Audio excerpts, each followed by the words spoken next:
The greatest glory in life is not in never falling. It's in rising every time we do. I came from the mud. There's dirt on my hands.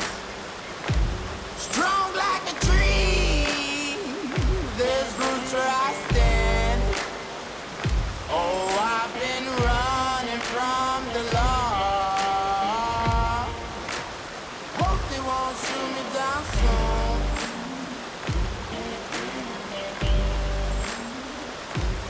They sing on a sleepless night. Try to catch me howling at the moon.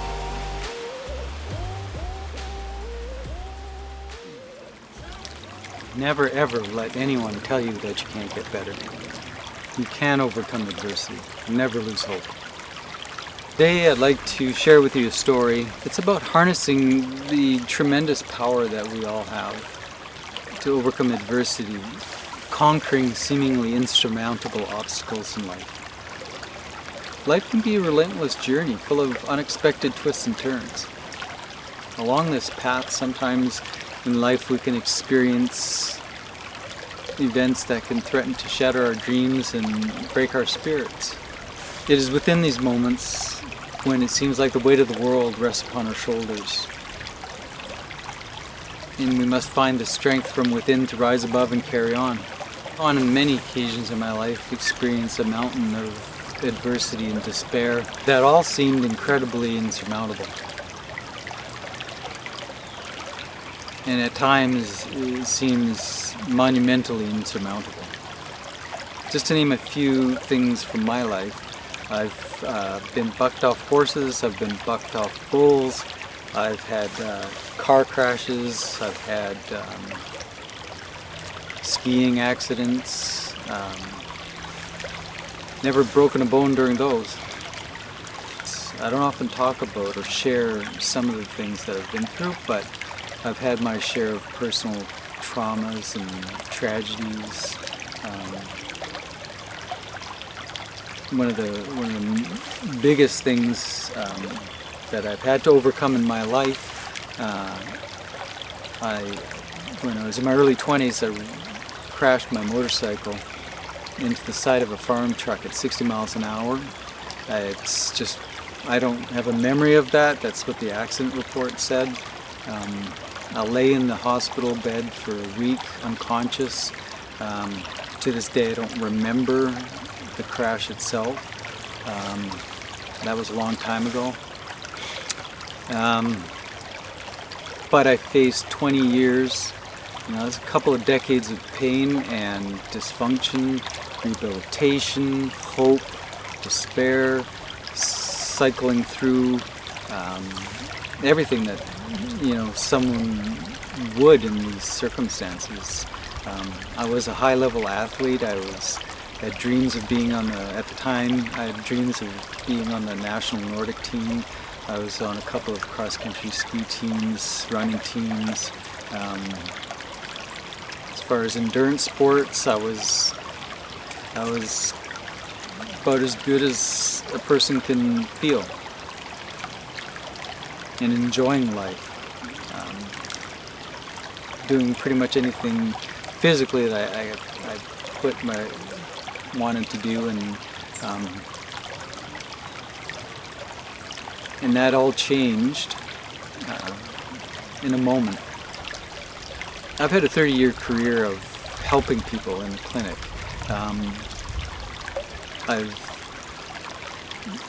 I've treated people for injury rehabilitation for 30 years, from babies to the elderly, to worked with 3 ballet companies,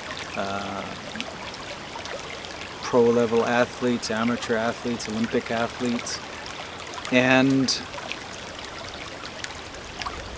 I benefited from having the knowledge that it takes to persevere and the tools to not lose hope and to keep going, knowing that I always wanted a better outcome.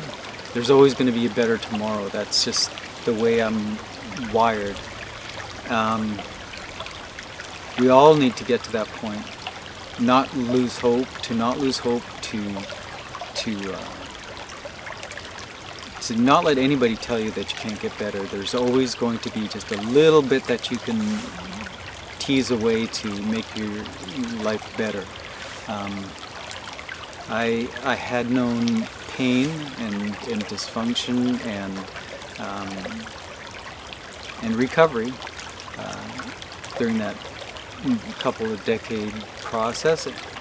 So at that point, I as much as I had physically engaged in all the things I need to do to recover, I also wanted psychological repatterning. So I needed to get back to doing the things I love.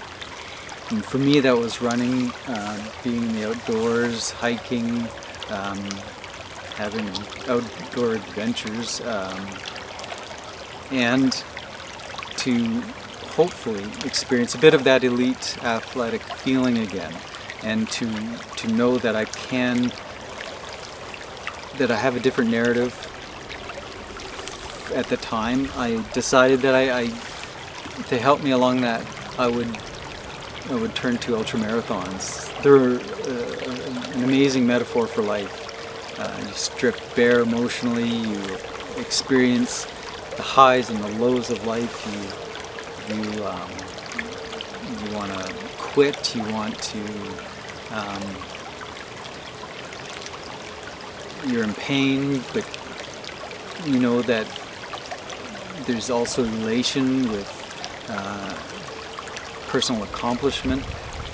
So to kind of put an exclamation mark on my recovery and repatterning process, I decided to, once I got a few ultramarathons under my belt, I decided that I wanted to try one of the world's toughest races, the Fat Dog ultramarathon. And essentially it's 200 kilometers of running through, I think it's 4 different mountain ranges. You get 48, or at the time there was also 49 hours to finish, start to finish, no rest. And it's 200 kilometers. You have the equivalent elevation gain and loss of going from sea level up and down Mount Everest, and I did finish twice, and you can see those videos on our channel. It's an amazing journey. It's a metaphysical journey of sorts, being able to do that. But then, I guess one of the reasons why I don't often tell this story, but I'm telling it now because I had to take that history of resilience, and I had to dig deep and use it as a tool to help me through something that happened recently. On Christmas Day, we were having dinner with family, beautiful, had a lovely time, and got up from the meal, and my niece had forgotten her backpack, and being a runner, I thought it would be fun to chase after my sister's truck. My brother-in-law and sister, they'd just taken off, and I ran out the door. I just completely ignored the fact that we just had one of the worst winter storms in a while, and I hit top speed. It happened very quick, as these things do, and long story short, I ended up laying in the street. I fractured my right fibula at the ankle, and I fractured my left humerus, surgical neck of my humerus, almost all the way through, at least 95%. And then, of course, the wave of shock and pain that you would just imagine that you're feeling when that happens. But then I also remember laying in the middle of the street, and there's cars coming. I had to somehow get myself off the street, and luckily I did. And then there's so much that goes along with that. Our business just successfully, and we Our business just weathered the pandemic. That was tough on everyone financially. And now my third-year career as a therapist in the rehabilitation field is temporarily was over. At least that's the thought that's flashing through my mind, and how much harder this is going to be on myself and my partner and my family. So it's been a tough 5 months. I just had a little bit of bad news because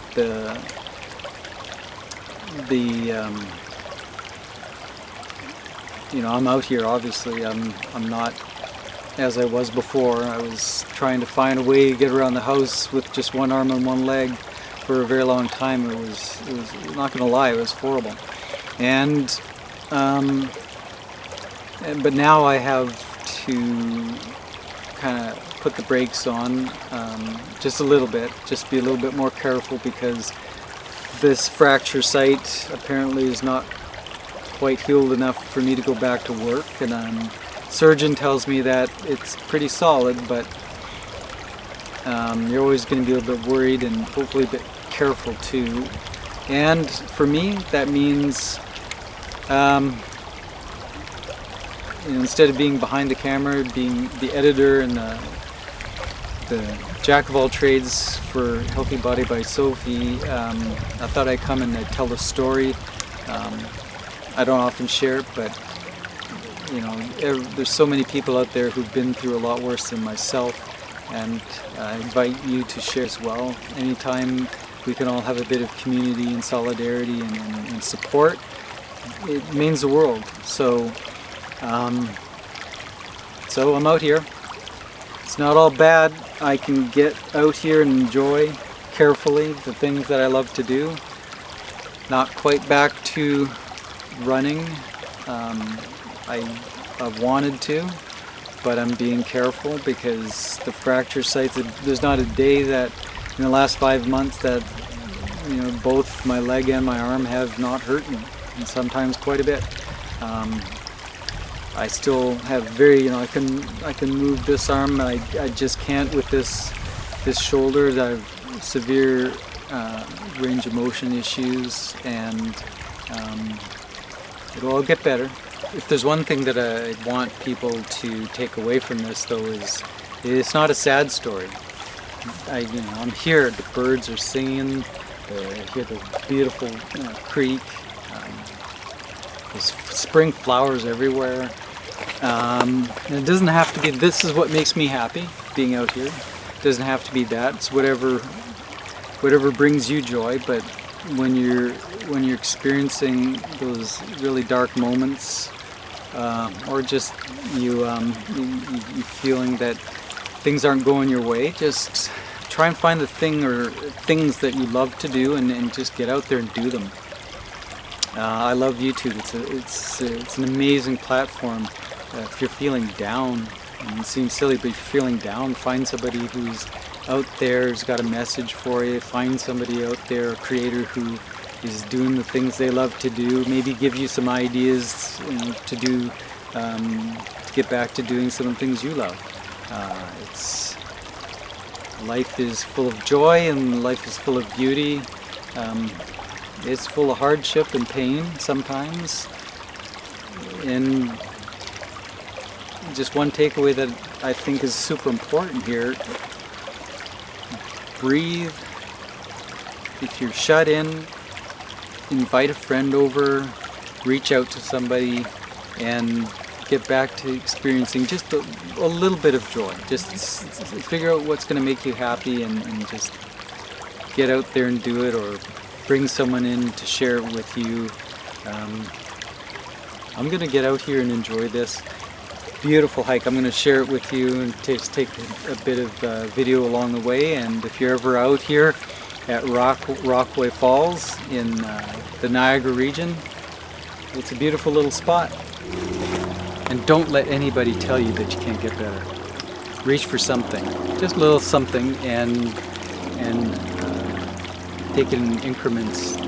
I'm going to paraphrase Nelson Mandela and Confucius. just to finish off this video, the greatest glory in life is not in never falling. It's in rising every time we do.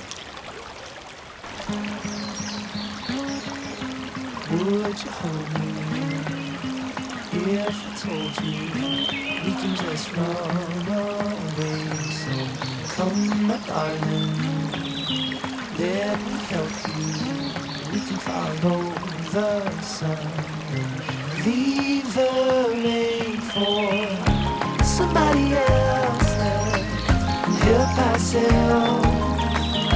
Leave our troubles on the shelf. Don't you worry, we're gonna find all we need in our sunset paradise.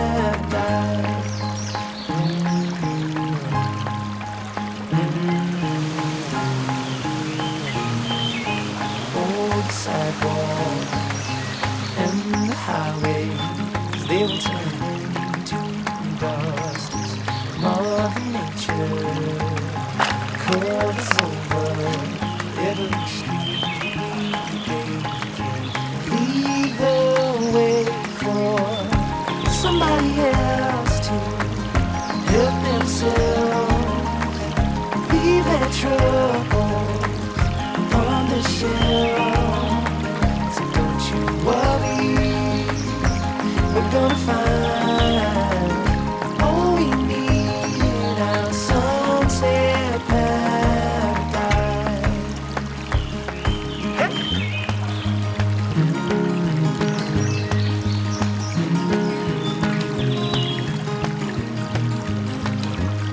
In our sunset paradise.